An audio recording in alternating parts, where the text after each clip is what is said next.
Letter वैदिक period, उत्तर वैदिक काल. This period is considered from 1000 BC to 600 BC and some scholars consider it up to 500 BC. That is, it is of 4 to 500 years. It was from 3000 years back to 2500-600 years back. उत्तर वैदिक काल को 1000 वर्ष ईसा पूर्व से 500 या 600 वर्ष ईसा पूर्व तक माना जाता है. इस दौरान ऋग्वेद के अतिरिक्त अन्य वैदिक साहित्य अस्तित्व में आए, अर्थात 3 अन्य वेद, साम, यजुर, अथर्व, ब्राह्मण ग्रंथ, आरण्यक, उपनिषद, वेदांग और उपवेद.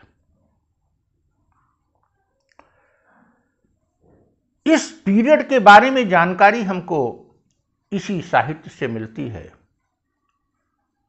और this literature, that is later Vedic literature, shows that up to this period Aryan expanded their colonies, their settlements in Ganga Doab region. यह विंध्य पर्वत को तो पार नहीं कर पाए थे, लेकिन विंध्य पर्वत के ऊपर के क्षेत्रों में, उत्तर प्रदेश, बिहार के क्षेत्रों तक इनकी कॉलोनियां बन गई थी. दक्षिण भारत में ये नहीं फैले थे. इस पीरियड में we see major change during this period, that is revolutionary change.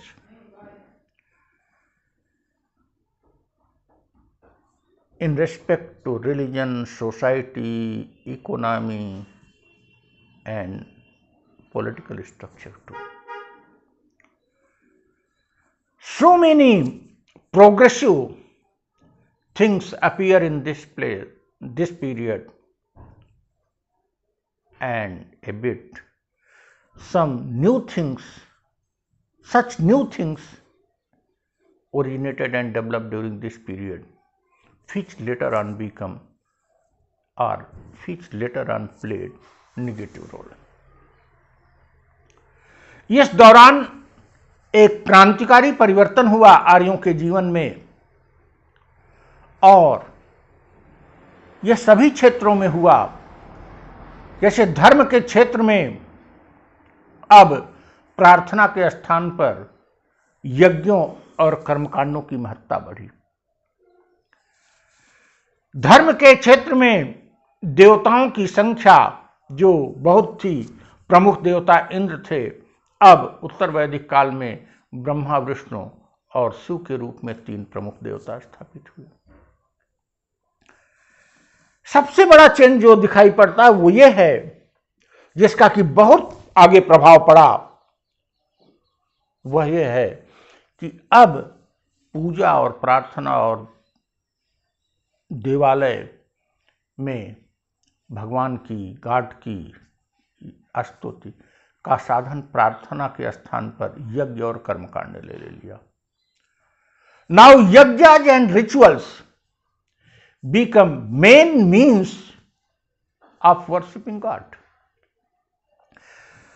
और ये यज्ञ और कर्मकांड इतने विस्तृत हो गए कि इसमें 2 चीजों की आवश्यकता होने लगी. फर्स्ट, इसको संपन्न कराने वाले विशिष्ट वर्ग की, और इसको संपन्न कराने हेतु संपन्नता की.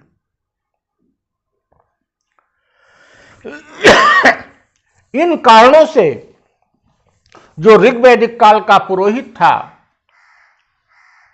उसका दायरा बढ़ा और समाज पर उसका वर्चस्व कायम हुआ, और यही ब्राह्मणी व्यवस्था के रूप में स्थापित हो गया. क्योंकि धर्म आपको मानना है तो यू हैव टू डू यज्ञाज, you have to follow rituals, and if you want to do यज्ञाज and rituals you need a special class of persons called Purohit, that is Brahmin, and thus Brahmin dominated over the society. इन सब का समाज पर व्यापक परिवर्तन प्रभाव पड़ा और अब समाज 4 वर्ण में विभाजित हो गया। अभी 3 वर्ग थे, ब्रह्म, क्षत्र और वैश्य। कॉमन पीपुल को वैश्य कहा जाता था, धर्म से संबंधित लोगों को ब्रह्म और सुरक्षा से संबंधित को क्षत्र कहा जाता था। अब क्लियर कट डिमार्केशन हो गया, 4 वर्ण आए। कालांतर में ये 4 वर्ण 4 जातियों के रूप में स्थापित हुए और जातियां उपजातियों की स्थापित हुई, जो आज प्रमुख सामाजिक समस्या बन चुकी है। और ये कालांतर में जन्म पर आधारित हो गया और जन्म पर आधारित होने से आज तमाम सामाजिक विसंगतियों का स्रोत वहीं से ढूंढा जाता है। इस प्रकार समाज में वर्ण व्यवस्था स्थापित हुई। समाज में अब एक अच्छी चीज आई, वह आई कि जो इनका यायावरी जीवन था वह अस्थायी जीवन का रूप लिया। ग्राम संस्कृति स्पष्ट रूप से विकसित हुई और कई समुदाय मिलाकर अब जन का रूप लेने लगे और जन की भौगोलिक सीमा भी होने लगी। अभी जन की भौगोलिक सीमा नहीं होती थी। अब संघर्ष केवल धन संपत्ति के लिए और सुरक्षा के लिए नहीं होते थे, अब भौगोलिक क्षेत्र के लिए भी थोड़े बहुत होने लगे। यह चेंज आया जब सुरक्षा और भौगोलिक क्षेत्र का बढ़ाना, ये सब आवश्यकताएं महसूस हुई, तो जो राजन था उसका स्वरूप बढ़ा, उसकी शान शौकत बढ़ी और वो राजा के रूप में स्थापित हुआ। और उसके सलाहकार के रूप में अब रत्नी का नाम मिलता है उत्तर वैदिक साहित्य में, 12 रत्नी, और वो वी कैन कंसिडर 12 मंत्री। पुरोहित सेनानी अभी भी था, लेकिन 10 अन्य उसके सहायक बने। सभा और समिति का अभी भी कंट्रोल था, but A bit it decreased, लेकिन उसमें कुछ पराभव आया। स्त्रियां भी सभा समिति में बैठती थी, अभी स्त्रियों की स्थिति में पराभव वो नहीं आया, लेकिन थोड़ा सा ऋग वैदिक काल की तुलना में पराभव आया, क्योंकि अथर्ववेद में एक जगह कहा गया है स्त्रियों को विपत्ति, पुत्री पैदा होने को विपत्ति कहा गया है, और पुत्र पैदा होने पर उत्सव ढंग से होता था, यद्यपि पुत्री के पैदा होने पर कोई संताप नहीं होता था। फिर भी we see a little decline in status of women. We see establishment of Varna system. We cannot say it was birth based, it was work based, but later on it became birth based. And the most important thing which we watch in this period is dominance of Brahmin through dominance of yajna and rituals as means of worship in religion. और देवताओं की संख्या भी, जो प्राकृतिक देवता थे वो उनका अस्तित्व तो बना रहा, लेकिन प्रमुख देवता के रूप में अब ब्रह्मा, विष्णु और शिव की बात आई। मूर्ति पूजा भी शुरू हुई। यद्यपि बहुत मूर्तियों के साक्ष्य नहीं मिलते, लेकिन मूर्ति पूजा शुरू हुई। लेकिन मंदिर का अभी इस काल में कोई पुरातात्विक अवशेष प्राप्त नहीं हो सका है।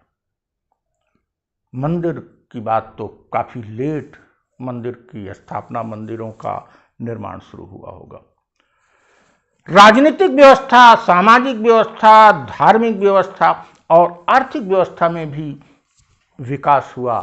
अब कृषि और पशुपालन तो बने रहे, कृषि का वर्चस्व कायम हुआ, साथ साथ अनेक शिल्प विकसित हुए और व्यापार में भी प्रगति हुई। इस प्रकार से और आश्रम व्यवस्था की तरफ थोड़ा सा उन्मुख हुआ, यद्यपि आश्रम व्यवस्था की स्थापना नहीं हुई थी। We can say the establishment of varna system, gotra system, creation of four varnas, yagyas, dominance of yagyas and rituals, these are the main features of later Vedic period. It is also called Brahmin religion, Brahmani vyavastha. The society was based on Brahmanical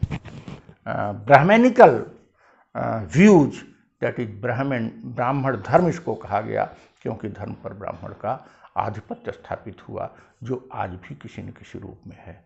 thank you.